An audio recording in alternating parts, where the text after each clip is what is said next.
Welcome back to Pokemon episode summaries. Today, I'll be doing episode 41, Wake Up Snorlax. The episode begins with Ash and the gang yet again in the forest, like they always seem to be, on their way to their next destination, with Pikachu sleeping. I don't blame him for sleeping. I mean, I'd be bored too being in the forest all the time. At least this forest isn't entirely deserted though, as Ash and the gang come across an old man who is playing a Poké Flute that is sending out serenading tunes, which wake up Pikachu. The old man then asks for some food as compensation for playing them his beautiful tunes, but Ash and the gang comment that they don't have any, now absolutely starving, being reminded that they haven't eaten for fucking days at this point.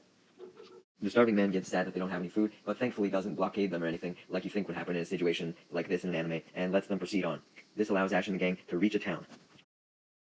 It is then that Team Rocket also stumbles upon the old man, who plays a song for them and asks them for food, hoping they had some. But he should know that Team Rocket are even more broke bitches than Ash and the gang, and they don't have any food either. But the difference is, they are rude about it to him and storm off when he asks, as opposed to just kindly declining, like Ash and the gang did, which pisses off the old man, who rants to himself about how disrespectful they are. Back with the starving Ash and the gang, they go through the town looking for food in any place that they could think to find it, being a local bakery, a vegetable stand, a restaurant, but all of the places don't have any food, much to Ash and the gang's dismay. The restaurant worker explains that it's because there's no crops to cook with. Ash and the gang have now given up at this point, just resting in the middle of the town, presumably to conserve their energy, since there's no fucking food anywhere. But then, the mayor of the town comes in, and is like, yo, I see that you guys are fucking dying, you can come to my house if you want. Fucking nicest mayor ever, bro.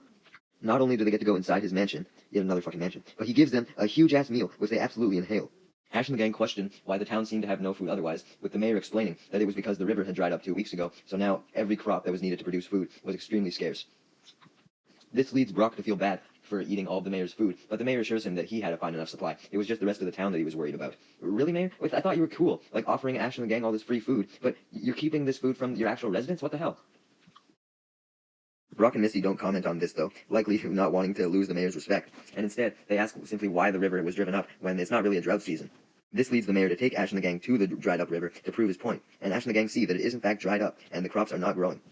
The mayor states that he doesn't know why, leading Ash and the gang to just get even more curious and decide to go upstream and try and find the reason, with the mayor wishing them good luck and telling them to be careful. Fucking useless-ass mayor. I dislike this guy even more as the episode goes on. First, he's hiding food from his people, and now he's not even willing to go in and check out what's potentially blocking their food from coming in.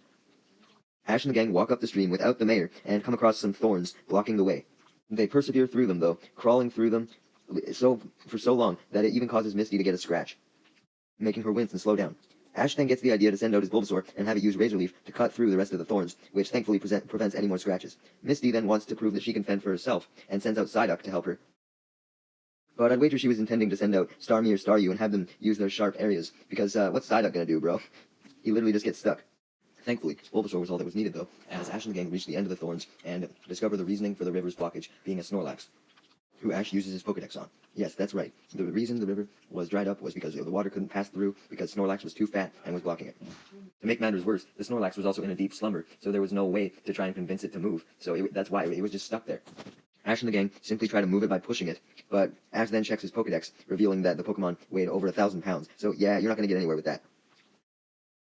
Ash then tries Plan B, which is to wake it with a megaphone, but all this does is annoy Brock and Misty with how loud it was, still not being able to wake Snorlax. Ash then tries Plan C, which is to try catching it by throwing a Pokeball, but the Pokeball just bounces off its fat-ass belly, much to Ash's dismay. Meanwhile, Team Rocket are spying on the Snorlax, and eventually come out of hiding in an attempt to record it. The reasoning they want to record it is so that even if they fail with their plan to capture it, then they still have proof that they at least found one for their boss. They still wanted that promotion from Giovanni.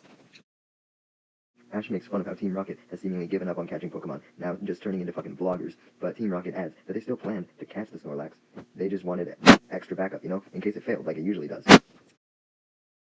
Now knowing that Team Rocket planned to steal the Snorlax, Ash immediately tries to jump in and prevent them from doing so, but he then changes his mind, as he realizes that if Team Rocket managed to steal the Snorlax somehow, then it would move the Snorlax from blocking the river and save the town. So, he decides to actually help Team Rocket steal the Snorlax, which they do by deploying cables from Team Rocket's balloon and attaching some grips to Snorlax and having Meowth pilot the balloon upwards, attempting to lift Snorlax up.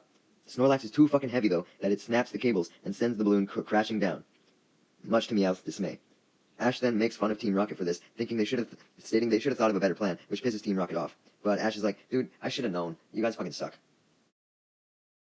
Ash and the gang of Team Rocket then try several other methods, such as an alarm clock, which does absolutely nothing, I mean, why would an alarm clock do anything if a fucking megaphone didn't? But James then tries to splash water on it, but the water just bounces off back onto him and Jessie, because Snorlax's belly is so fat.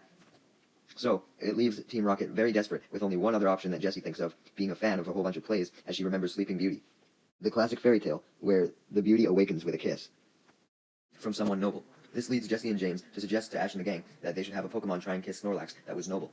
Ash and the gang debate on which Pokemon this should be, with Misty coming to the conclusion that it should be her Horsey, stating that it was definitely noble. Ash agrees, stating that Horsey looked like a horse, which was known as a noble animal. This pisses off Misty for some reason, who takes the horse thing as an insult, but horses are fucking beautiful, man. And they are noble. Like, why are you getting mad at Horsey being called a horse? Misty's attempt to defend Horsey was for nothing, though, as Horsey doesn't even end up coming out of the Pokeball. Instead, Psyduck comes out, once again, out of its own volition. Like, why does this keep happening? Why does it keep coming out on his own? But he clearly was sexually attracted to the Snorlax, as he wants to give it a kiss. He does, much to Misty's annoyance. But why be annoyed, man? We have our first gay Pokemon relationship. Oh my god. Despite this, Misty still slaps the shit out of Psyduck in punishment for the kiss doing absolutely nothing to wake up Snorlax, and Team Rocket then decide to step in and have Meowth try and kiss the Snorlax, dressing him up in a prince outfit, hoping that would make a difference, even though it obviously wouldn't. Meowth absolutely refuses to kiss Snorlax, obviously because he's either homophobic or fatphobic, you know? There's no other explanation, like, there's no way that he's just scared of the Snorlax waking up and then, like, slapping him in the face or something, right? No. Anyways, it doesn't matter why Meowth didn't want to kiss Snorlax, because he was forced to by Team Rocket anyway. It appears to do nothing, meaning Meowth sacrificed his dignity for absolutely nothing, but in the end, it actually did do something, as Snorlax flinched a little bit, indicating that while it was still sleeping for sure, it was definitely not in as deep a slumber. This flinching then startles Meowth, who gets even more startled, as Snorlax then rolls over. It was definitely not in as deep a sleep now. The Snorlax rolling over revealed a door sign was underneath it. Ash picks it up and reads it. The door sign reads, "In case of emergency, please use a Pokeflute to awaken." Not only does this imply that Snorlax was owned by a trainer at some point, as the trainer had to have left that sign there to warn people about it, but it also reveals that a Pokeflute was the only thing that could wake up Snorlax. Ash looks up what a Pokeflute is in his Pokedex, and it reveals that it's the same flute that the old man from the beginning of the episode had. Despite not giving him food like he asked, Ash and the gang decide to go ask the old man for a favor, hoping he would still accept. Team Rocket overhear Ash and the gang, and they decide to follow along so that they could get the Pokeflute and wake it and steal Snorlax. Ash and the gang then arrive at the old man's location and inform him of how they needed his Pokeflute. But then Team Rocket show up and do the same thing, and this causes Ash and the gang and Team Rocket to pull the old man in opposite directions, physically fighting over him. Not wanting to physically harm the old man, as that would just piss him off. They then decide to settle it with a Pokemon battle, with Jessie sending out Arbok and Ash sending out his Pidgeotto. Pidgeotto uses Gust, which turns into a huge-ass tornado, sending Team Rocket blasting off almost instantly. Man, compared to last episode where Team Rocket was invincible, they really went out quick in this one. With Team Rocket dealt with, Ash and the gang take the old man to the Snorlax, who had agreed to come along because the Snorlax was actually his Pokemon, and he felt guilty that it was blocking the way. I guess that explains why there was the sign telling them about the Pokeflute underneath Snorlax, as the old man was the one who put it there. But anyways, the old man plays the Pokeflute, and it manages to wake up Snorlax, who then walks away. About damn time. We don't have our happy ending yet, though, as the river is still blocked for some reason. Ash and the gang then discover that it's because the true source of the blockage was actually more thorns. I guess that kind of makes sense, though. I mean, because water should have been able to flow past Snorlax, right? Like, it's water. I feel like it could go under him still.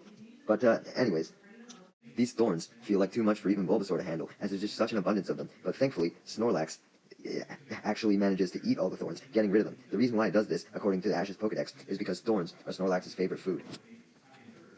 Hey, at least this means that they didn't spend the entire episode waking up Snorlax for nothing, as he was still the key to unblocking the river. The Ash and the gang then return into the town, as the river is now unblocked, and the crops can now grow again.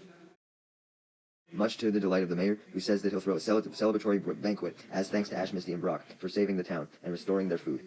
He better use some of the reserves that he still had, though. He better not be going to all the residents' doors the second that they get their first batch of new crops, and is like, hey, you need to give them to these kids. He better use everything in his storage.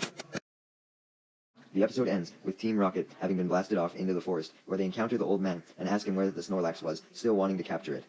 The old man informs them that the Snorlax was his, so they couldn't really capture it even if they wanted to, and also informs them that the Snorlax had went back to sleep, as since it has just finished eating, that's the only other thing it can do. This thing is literally a Discord mod. All it does is eat and sleep. Team Rocket are in dismay, realizing that Snorlax would be impossible to catch in its sleeping state, and they ask the old man to wake it up with the Pokeflute, after learning that it wouldn't wake up naturally for another month. The old man declines Team Rocket's request, though, since unlike with Ash, Misty, and Brock, he really disrespected Team Rocket for how they treated him in the beginning. That's what you get, Team Rocket. They even get further karma, as Snorlax rolls over on top of them.